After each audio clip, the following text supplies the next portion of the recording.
Hello dear friends, I'm Roland Gunther, homeopath on Vancouver Island in Royston, and here we are by the ocean today once again.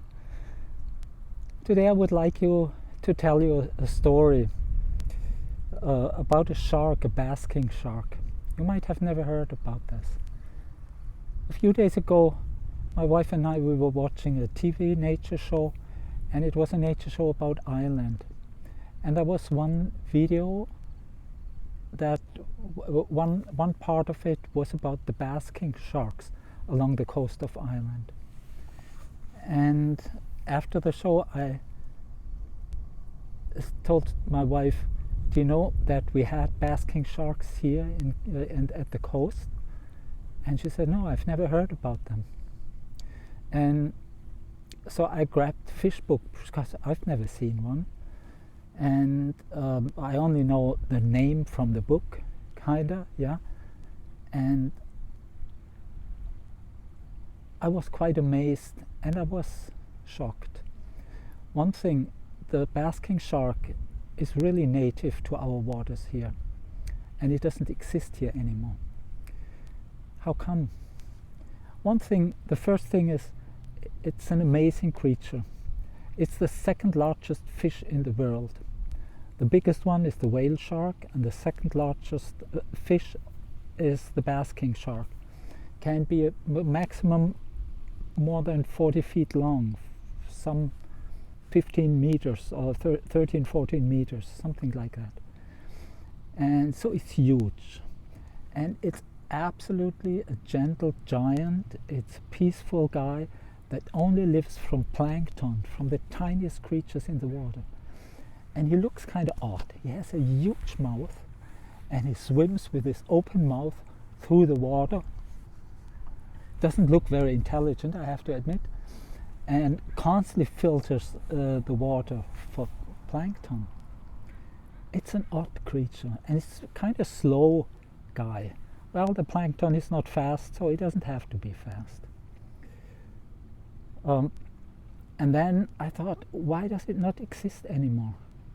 And I read in one book, yeah, there was a government eradication program, and after that the sharks were gone here in the waters. And I wondered, what was the reason for that? And I checked on the DFO, Department of Fishery and Oceans website, and there's a little video about the basking shark, and if you want you can find that. There's enough videos online about it, and they also talked about the gentle giant in BC waters, and that it's gone since a successful government eradication program from the 1940s to till 1970. So in the 1940s there was a fishery that the basking shark was hunted, and the shark liver oil was used for some machinery, and later on that was not needed anymore. And then what follows was this eradication program, and I wondered why.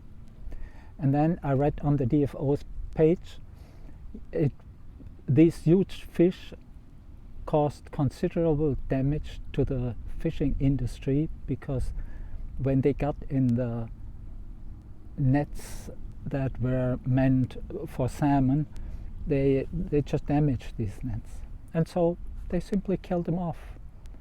So since then there's no more basking sharks here. I was very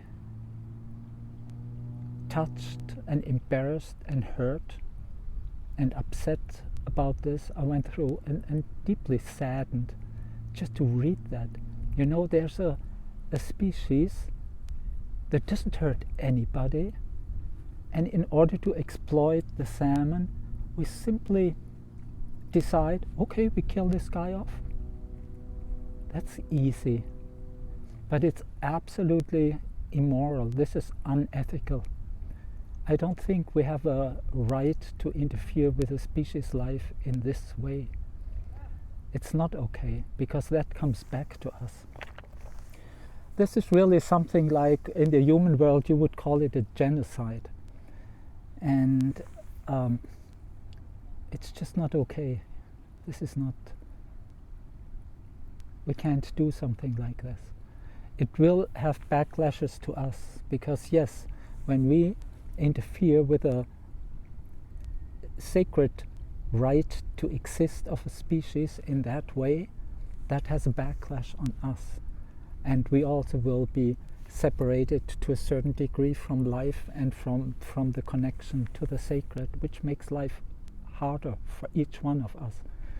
And each one of us who profits and gains in the wake of a fishery, of an economy that works like that, will carry some of the consequences of that and some of that karma, and it will make our life a certain degree harder.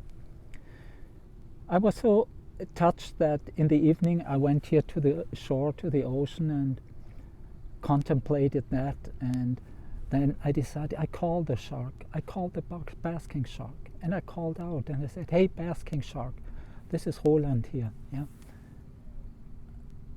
I heard that you once been here and this once was your home, and I've never seen you and I hardly knew about you. And I heard how that happened, yeah, that we killed you off for no good reason. And I'm very, very sorry for that.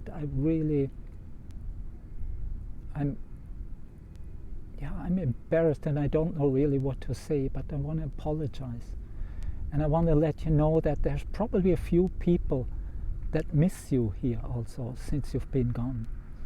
And a few people, and there's also people with an open heart that would welcome you back. I know in the last 50 years there's only here and there a straggler had been observed, but you have not come back. So I want to call out to you and call you. If you consider coming back, I would be very touched and very grateful to ever see you.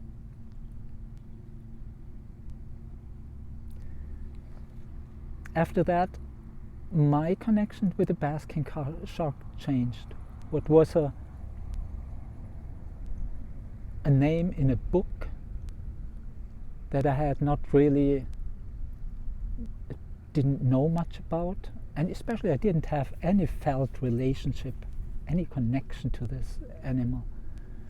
But after that evening, I talked with it and I really had a deep sense this shark hurt me.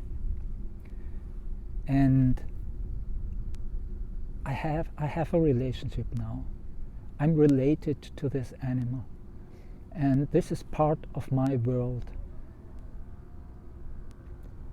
So why I tell this story is, you know, when in the human world we have a lot of reasons to go through reconciliation, restoration processes, because as humans we hurt each other deeply, and these big social injustices and catastrophes, they have to be dealt with. We also hurt our mother the earth and all her creatures deeply, and we also need reconciliation and restoration processes there. And I would like just to encourage you, don't get ashamed when you talk with trees or with animals. They hear us when we feel it, and we don't only make words, but we feel it and we talk from our hearts. It reaches them. And so I would like to encourage you to do that, and it would be great. I'm sure they hear it, and I'm sure, like for example the humpback whales, they have come back here. They also were hunted to extinction. But the whole public opinion changed. When we change our attitude also towards something like the basking shark, and also talk with other people, I think it will change our relationship to Earth and our lives. Thank you so much for listening, and see you again. Bye.